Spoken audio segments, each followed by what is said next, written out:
Welcome, everyone, and thank you so much for joining us for this afternoon conversation. My name is Ilya Tovbis. I'm the Artistic and Managing Director of J by J, the festival that you're joining us for here today. J by J, as you may or may not know, is a program of the Edlovich DC JCC, traditionally in downtown DC, but of course this year with COVID and the fallout, we are virtual as well as physical. The festival is running through Sunday, and this film and this discussion in a recorded format will be available on our website through then. For those of you in the DC area, I also encourage you to check out our website, jxjdc.org, to catch our full lineup, which also includes some outdoor programs, drive-ins, socially distanced concerts, and films as well. But back to what we are doing here today. I am really excited for the discussion that we're about to have. It's with the creators of the fabulous and thoroughly researched, educational, and actually perhaps surprisingly, if you haven't seen the film, emotionally resonant documentary, Magnificent Beasts, which details the complicated and storied relationship humans have had with pigs.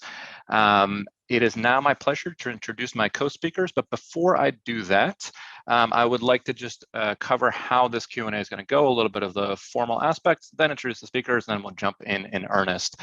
So for those of you in either space, we have two rooms open. Don't fear of missing out from one room to the other. They're exactly the same and function very similarly. If you're in the Zoom room, stay where you are, and when you would like to ask a question, on the bottom of your screen, there's something called Q&A. If you click on that, you'll be able to write in questions via text. Please use the Q&A, not the chat function there if you can. It's very helpful to us. If you're in the event of space, as it seems like more of you are, please use the chat function. There's only actually one button there. Use the chat function. We will be able to take questions from both areas. You can feel free to already start putting them in or wait till we're midway in the discussion or later, but we're first going to start with a little bit of some questions from me and some discussion with our filmmakers, but I'll incorporate as many of your questions as we can throughout the discussion. And now it's my great pleasure to introduce the makers of the film. We have with us first Tess Gerritsen. She's the director and producer and is an internationally best-selling thriller author whose 28 novels include Rizzoli and Isles crime novels, of which the hit TNT TV series by the same name was based. She's also a screenwriter of titles such as Adrift and Island Zero, and her books have been translated into 40 languages and more than 30 million copies have been sold. Magnificent Beast is her second collaboration with her son Josh, who you see with us as well.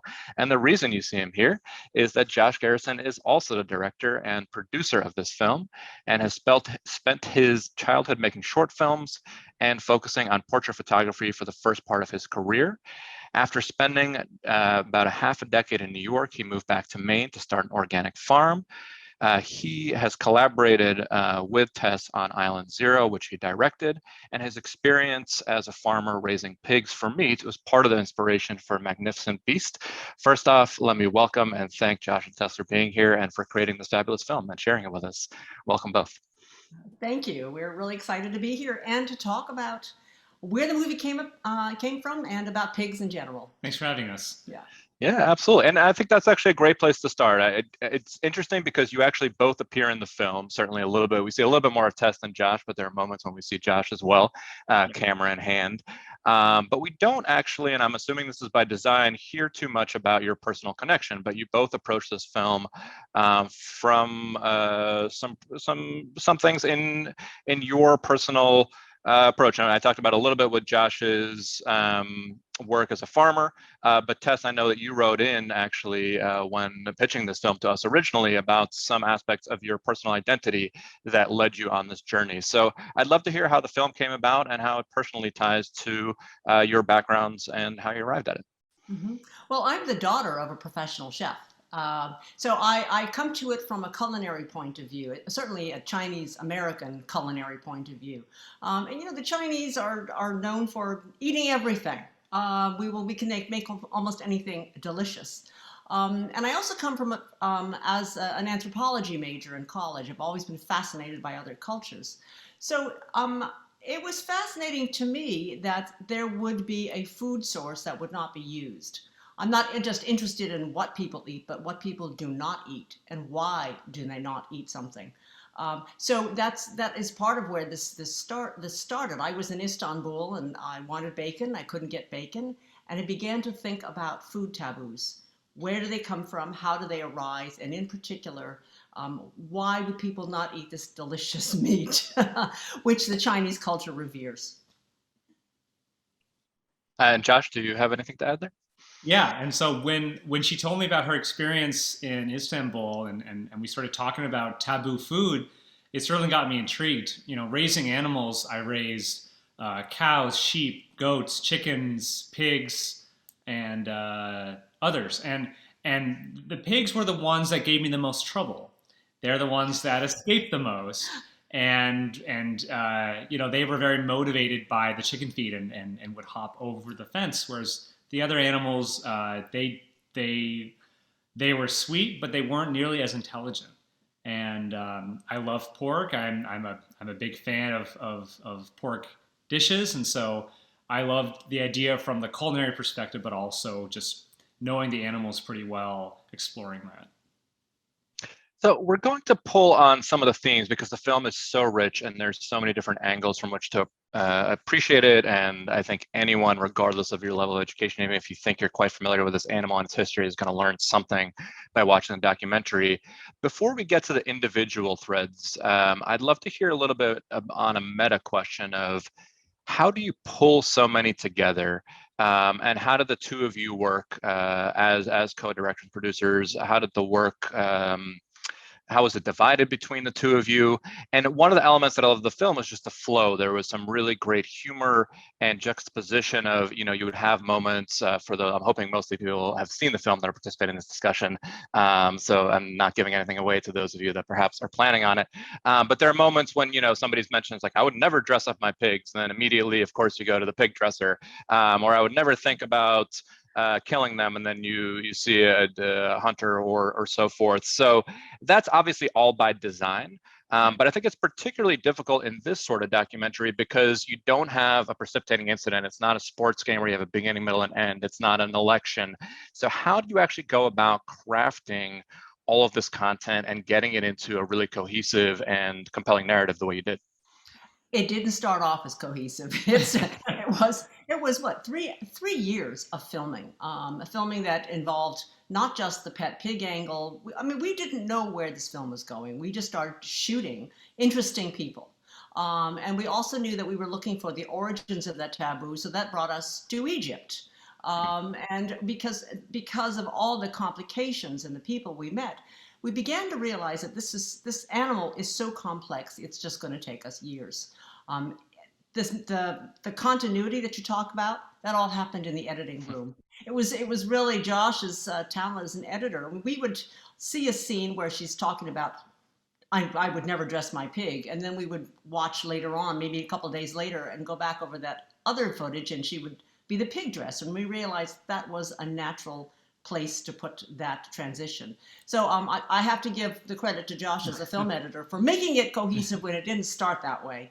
Well, you know, the content certainly it guided us because the one of the nice things about making a film that has so many different angles is you can play them off of each other, you know. And so having hunters who see them as a pest and kill them versus pet owners that love them, it you know, we would just remember these moments for the hunters, for the pet pig owners, and think, well, that would be great if we played those two off of each other. Yeah.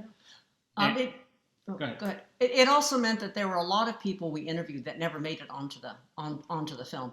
I would say maybe only a third of our interviews even got a snippet in this film because some people are just inherently more entertaining than others. We didn't know what we were going to get every time we pull into someone's driveway. Is this going to be a great interview or not such a great interview?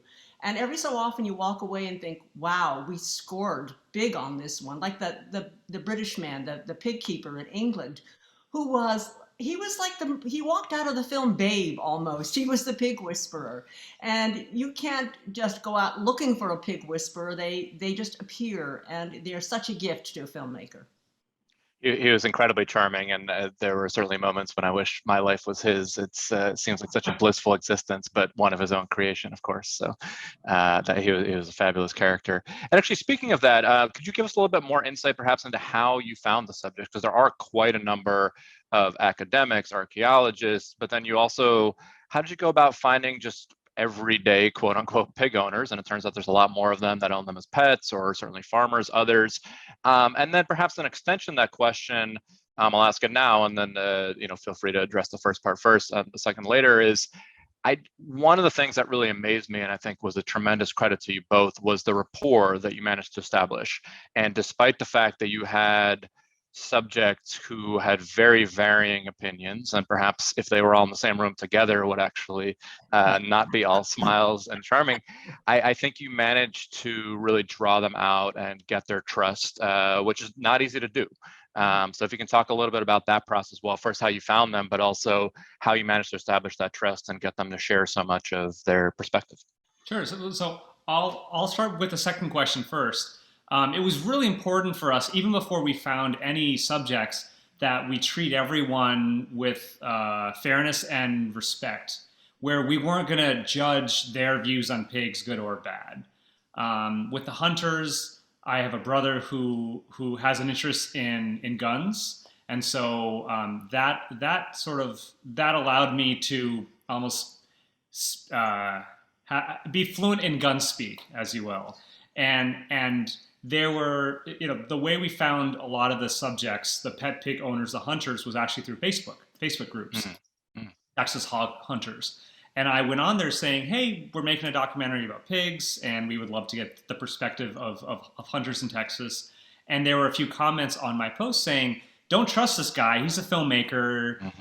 He'll just embarrass you. And when I spoke with members of Squeal Team 6, I told them my story about shooting guns and respecting what they do, respecting hunting.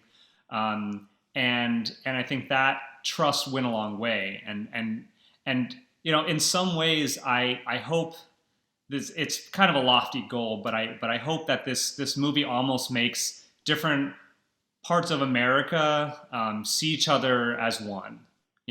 That we're not enemies against each other, but we all have different perspectives that should be respected. Mm-hmm. The academic, Josh was responsible for rounding up the pet pig owners and the hunters for our, who we're talking to. I think I was more focused on the academic side. And what I did was I went through the archaeology and the anthropology literature and just found out who was working on pigs in ancient history. Who were the religious scholars, reading their papers, and then just reaching out blindly. Because they all work for universities. I could find their email addresses, and a lot of people are willing to talk to us. Some people didn't come across, excitingly on camera, and they didn't end up in the film. But every so often, as I say, you end up with Peter Rowley Conway, the professor who, with the boar's head in his office, you didn't get to see the excavation of how he had to go under these papers and find this boar head that was under his desk. But people like that are so fascinating because they are passionate. And what we're looking for are people who are passionate about it, whatever their passion may be. That's great. And have they mostly had a chance, to people that did make it onto the film, to see it? And what have the responses been like so far? They have, yeah, and they've been very, very pleased with their portrayal. No one's complained, at least. Good. Yeah, no, and again, I think you've given them a very honest portrayal, and it doesn't seem like there was anything other than the good intent, which you just shared with us, behind all of that. Just before we get into the individual topics, you had mentioned, of course, and this is pretty common with documentaries, that of course a lot of the content ends up on the cutting room floor. Some of it is just to have it be a tight narrative that doesn't run 10 hours in length. And some of it, as you're saying, some people just come across more compelling, energetic on screen. Are there any individual stories or elements that didn't make it in that you kind of almost wish had there been enough time, or if the people were a little bit more camera worthy? I'm trying to think. I think that people who we felt were worthy of screen time all got on. There are a couple of funny stories. I mean, you didn't see the pigs biting me. There's one shot of her getting a little nip. Yeah, but we didn't realize that pigs are really jealous creatures, and that when we were taking quite a bit of time with their owners, the way they would react was they would attack the visitor. So I got bitten twice by two different pigs. And one of our sound person, another woman, she got bitten by another pig. Interestingly enough, these were both women who got bitten by 3 female pigs. So I think that a jealousy thing was really going on here. But we didn't want to make the pigs look bad, so we didn't put that in the film. So jealousy is one part, but another thing is routine. Pigs really like to have their routine, and arguably other animals too. But pigs will really let you know when you are messing up their meal time, their time outside. They can get quite upset, and they will bite you, your friends, or they'll start destroying drywall even. And I'm glad you brought up Tess, and you mentioned this before, and we were chatting a little bit before we got on live here about how many of the owners were women, and actually probably the majority of the pen owners, or not all of them. And I think one of the through lines of the film was kind of this interesting gender balance. And of course, many of the hunters, as you might expect, were men. And there was a moment that is both comical, but perhaps a little bit telling when you point out to one of the hunters that the lead of the wild boars is usually a woman, and he kind of shovels aside. What do you make of that kind of gendered approach to pigs? Is there something that you saw really different in terms of the way women and men treat pigs, and or as Josh was just saying, that female pigs might act a little bit differently than male pigs themselves? Well, this is a fascinating aspect that Peter Rowley Conley brought up, and he's the one who talks about how were pigs first domesticated, and he feels, just being a father, that little girls were the ones who brought these piglets home. But maybe it has to do with women, all, just in general, being more, being more passionate about pets. And there are certainly tribes around the world where the pig keepers are the women. It's in New Guinea, I believe, it's the women who sometimes will even nurse the pigs from their own breasts just to keep these piglets alive. So it does seem to be a little bit of animal husbandry and pet love. And in a way, I can understand why women would be that way. Anything to add there, Josh? I guess I would say, for the most part, once you've brought a pig into your home and you let it sleep in your bed, and you basically, once you spoil them, it's like if you give a mouse a cookie, he'll want a glass of milk. And I would say that you need to be kind of you need to be tough to raise a pig and have thick skin. And they all did. That's how they're able to keep these pets that in a lot of ways can give you a bit of trouble in life, just some challenges, Even dangerous sometimes. But they certainly, they loved their pigs with all their heart, and they were willing to go through those hardships to keep their pigs happy. So, of course, to us and me personally, as well as being a Jewish film presenter, one of the sort of more interesting through lines was when you were talking to the Jewish studies professor and getting a little bit at some of the history in terms of the Jewish angle and the taboo. Now, some of it is pretty basic, and it's often explained away. Kosher food is, you have 2 hooves and you don't chew on your own cud. And, while they do have split hooves, pigs don't chew on the cud, and hence they're not kosher. And I really appreciate that you went a little bit beyond that and said, yes, that's there.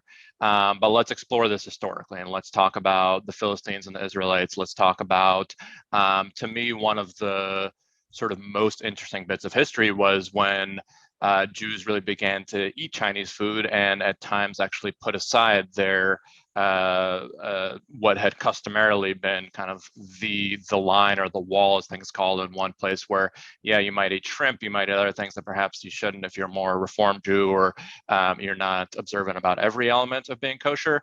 But pigs are sort of the last mode, and it was mentioned that in Chinese food, if it was sort of wrapped up and you didn't know what you were eating, or supposedly didn't know what you were eating, it was more okay. And there was sort of this through line about it. It was almost a form of assimilation. That it was a way that Jews could become American in this country, which to me really struck me as someone that's not myself originally American, and spent a lot of my childhood sort of trying to fit in.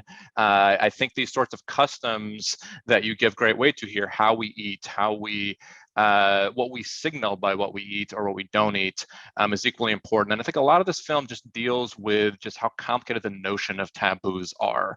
And so I guess my question in there is, how did your approach to that change? Because Tess, you mentioned this is one of your great interests going into the film, is just why these taboos exist. So whether for the Jewish angle or not, what did you think was sort of the biggest surprise or learning experience for you about what we try to signal and what seems forbidden, and whether it should be or not? Well, I started off, let's go back historically to, I think it was the early 1900s when it was theorized that it was all a disease that the ancient Israelites were avoiding pork to stay healthy. That we were, they were worried about parasites and everything else. To a medical doctor like me, that made sense. I like the logic of saying there is a practical reason why they did not eat pork. But then as we delved further into it, it became clear that that could not be the only explanation or even the explanation. So what is it? And we went down the list of all the theories. Was it climate change in the ancient world? Did that make pig keeping just too destructive, and they banned it because of that, to keep the pigs out of their, out of their fields? We even looked at whether the chicken had a role in this, and we interviewed one professor in Egypt who firmly believes that the introduction of the chicken allowed the banning of the pig because the chicken was a more practical alternative source of protein.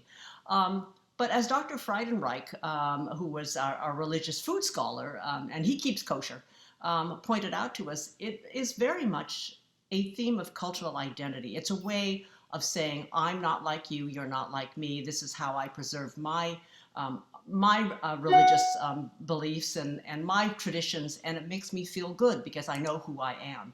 He even said this. He said, "You are who you eat, what you eat," and every day that would reinforce the fact that he is a Jew.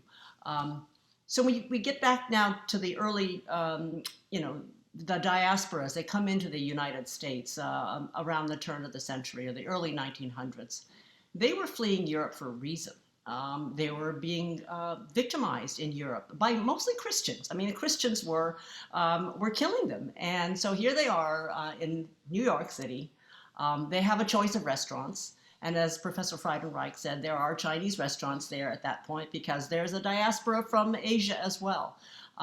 So where do they go to eat? They want to become Americans. They want to be assimilated as Americans. They want to be adventurous. So the Chinese restaurants felt safe to them. And even if there was pork, it was, I don't know if I'm saying this right, safe schreif? It felt as if this was forbidden food, but it was still safe because it was served to them by a culture that had not harmed them in the past. Fascinating. Safe trafe. I love that concept. I'm going to start weaving in because we were beginning to get some questions trickling in, and we definitely have time for some more. So I'm going to weave in some audience questions and then continue with a few of my own as well.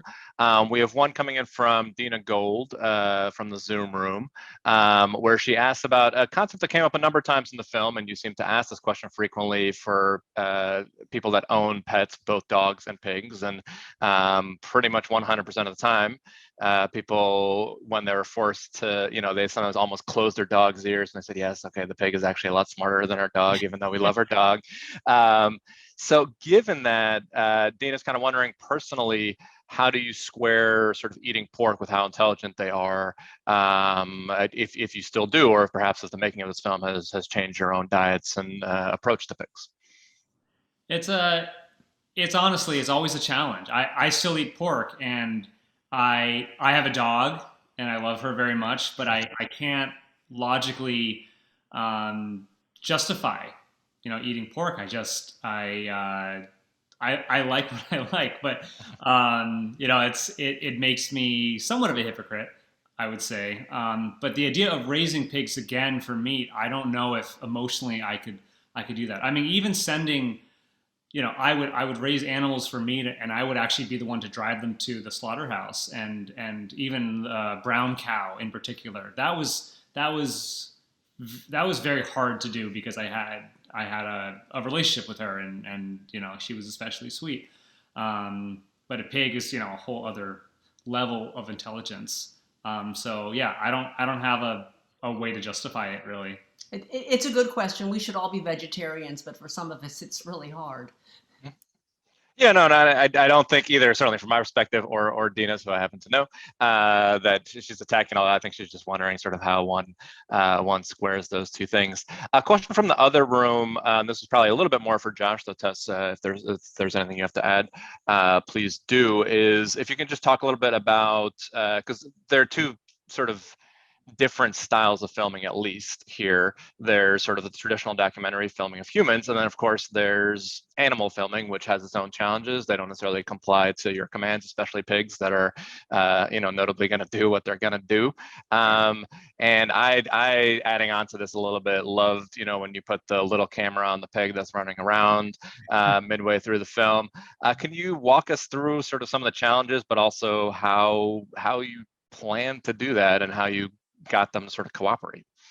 Well, luckily they weren't wild pigs. We Mm-hmm. didn't we didn't film any wild pigs. That was all stock footage of pigs that were out in the woods. And the pigs, at least in the rescue, the one that we put the camera on, she was just very very tame, and so I didn't put it on. The Erin and her husband did, and their pig trusted them, and so that was pretty straightforward. And that's honestly one of my favorite parts of the movie, to get that perspective. And there's a lot that she did that didn't make it into the movie. There was one part where she went into a shed and there was another pig and they got in a fight because she wanted the shed to herself. Um, but let's see. And then in terms of capturing the pet pigs in slow motion, that having a zoom lens, that was really crucial, because I didn't know what they were going to do. I had no control over them, and the owners, as you probably saw in a few of those scenes, were sort of leading them with food, but they still did what they wanted. And so that was really a matter of planning my tripod where I thought I would be in a good position for their path, and putting on a zoom lens and just being prepared to zoom in and out depending on their movement. So returning to the history, another moment that really jumped out at me, and I think there's a lot of lessons to be pulled, not just about pigs, but really our approach to history and sort of assuming that we have this absolute 2020 vision that we never do. And that's when you talk about how, with some of the Egyptian scholars, about how pigs, of course, they weren't mummified, they weren't stored, and they were, thought to be aligned with the god of chaos, and generally seen in a negative light. And so, of course, they couldn't have been eaten. And this was a dominant thought all throughout, until archaeologists went in, and lo and behold, you find that actually there were pig bones and remains right where people lived. And clearly they were consuming pigs, even though there wasn't sort of a recording of this. And so the question is, one, if you can give us any more sort of tidbits along those lines, and just entree into that history, because it's fascinating. But to me, it sort of raises some of these larger questions that I think your documentary is always sort of nibbling around, which is, we have one perspective, like we talked about with the kosher, and it seems like it's a simple answer. Why don't Jews eat pork? And it's really simple. Or why did you start eating pork? It's really simple. But then once you start peeling away the layers, history is always so much more complex, so much more nuanced, and it's really humbling to an extent. We just don't have a full picture nearly ever, and I think that's an important concept as well. So I'd love to turn that first to Tess, and then Josh, if you have anything to add, either on particularly the Egyptian part, or your approach to the kind of larger question. Yeah, I mean, we live with a lot of beliefs that turn out not to be true once you dig into it. Once you start doing excavations and looking where people lived, where the poor people lived and where the rich people lived. And as you said, for decades, we all believed that Egyptians did not eat pigs because they were never found in tombs. They were never mummified. They were never the meat that people took into the afterlife. And it was only when they started excavating where poor people lived, they found lots and lots of pig bones. So pigs, it turns out, certainly in Egypt, they were a dividing line between the rich and the poor. They were really a poor person's food. The rich had access to cattle and goats. The poor were reduced to eating pork. And I think it's also true that pigs are something of, I guess they are anti-authoritarian. If you were to raise a pig, you could hide it in your house. You could keep it away from the authorities. They don't necessarily know you have your own food source hidden away inside your little compound. I've heard one writer said that when the Nazis came into France, one of the first things they did was ban the family pig. They did not want you keeping a pig in your house or in your farm because that gave you independence. That undermined their authority. And I wonder if that was true in the ancient world as well. And that's actually my favorite theory as to why pork is taboo. That it was a way to have food sovereignty, and yeah, there's something about that I just love that it's a way to be independent. There's another question coming in from Zoom here about if we can hear a little bit more about Muslim shunning eating pork and perhaps how that may be similar in some regards to Jewish taboos and how it may be different. Very similar. The Muslim taboo came later, and that's why we were focusing on the history of the Israelites as opposed to the history of pork taboo in the Muslim world. But we did want to find out what current attitudes are in the Muslim world, and that's why we did a man on the street in Cairo to find out, what do you think of pigs? And just going up to people and asking their opinions. And it was fascinating to see how they, to a man, all said they hated pigs, they were disgusting, they would never eat a pig, but they've never encountered a pig. They have never seen a pig. And yet these reactions are so visceral that you could see the disgust on their faces. One element that came out from the film, and I think many that sort of get into this topic are probably at first really taken with just how cute the pigs are and how amazing it is that you can have them as pets and how wonderful they are. And Josh, you've even brought it up a few times as we've been discussing. But in terms of sort of being in all fairness and giving respect to everyone in the film, one of the elements that really comes across is just how destructive they can be to farmers in the U.S. And as someone yourself that's farmed, but you farmed with pigs, maybe a little bit more on these Midwest farmers and others. Can you give us a little bit more color on that? Because I feel like it's easy to sort of paint with a broad brush and say, or aren't the people that are killing pigs evil, or trapping them evil? And just like you said, it's really more a matter of understanding each other's perspectives and where we're coming from and approaches, and less about vilifying or making it a black and white issue. So I do think it's important to just underscore that while they are these incredibly intelligent and lovable animals, they do pose a real threat that I think was explored in this film as well. Yeah, certainly. So pigs are arguably one of the most successful invasive species in the history of the world. Wild pigs, I think there's 8 million in the country. Year to year, it sort of changes in how many states. But when we made the film, it was there's wild pigs and feral swine, as the USDA call them, in 42 states.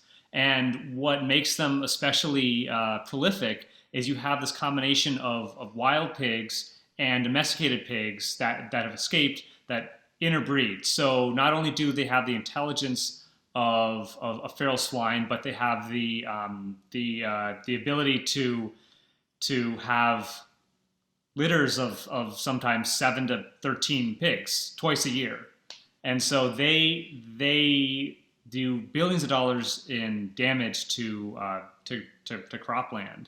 And one challenge with feral swine, so in Maine at least, there are ways where we're from. There are ways to donate deer. If you're a hunter and you hunt deer, there are ways to donate that meat. But there are challenges in terms of federal regulations on donating wild pork meat, and there are different schools of thought in terms of how to manage feral swine. There are some people that see it as a waste to just shoot them and leave them rotting in a field. But to the perspective of a lot of pig hunters, they say, wild pig hunters, there's just so many of them, they simply can't manage them, can't manage their carcasses, and they're just trying to wipe out as many as possible.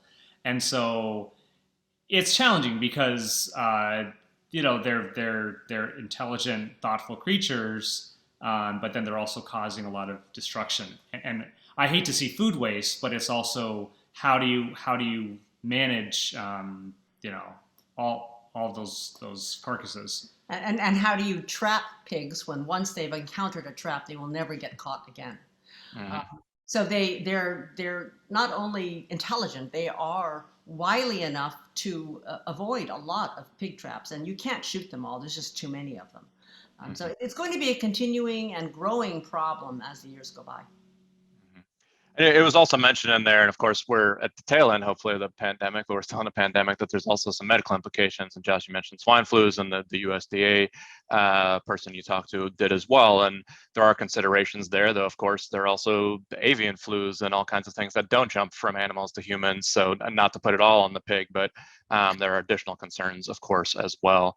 I think we're getting fairly close to wrapping up here. So, I just wanted to put out one more call. If anyone in either room has questions, please get them in. We'll look to get to them here. I'm wondering, as we get to a close, if there's something that you had, because I think what this film did for me is I learned a lot that I never even thought about before, but it also settled some preconceptions that I had, and sort of corrected some misconceptions or some ideas that I had from a more simplistic standpoint than I have now.